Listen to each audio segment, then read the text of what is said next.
Hey there, it's time for another episode of Realtors in Their Cars Shooting Videos, also known as Seb Frey TV.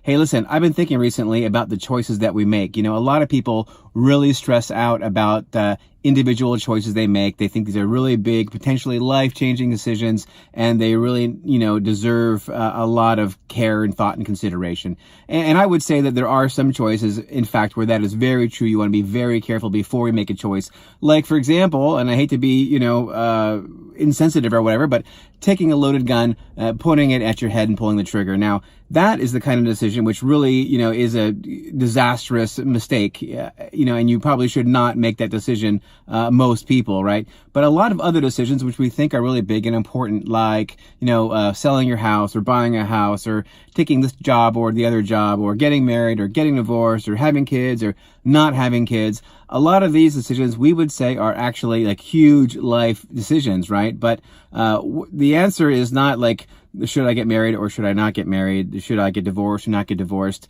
The thing is, after you make that decision is, what steps do you take after that to make sure that whatever decision you made is successful?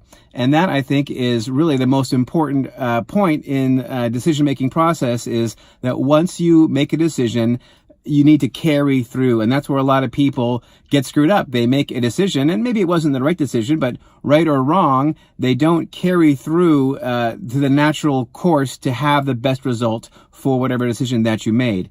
So I just want to say that when you are deciding what you're going to do about buying a house, like let's say you buy the house today and property prices drop 10% tomorrow.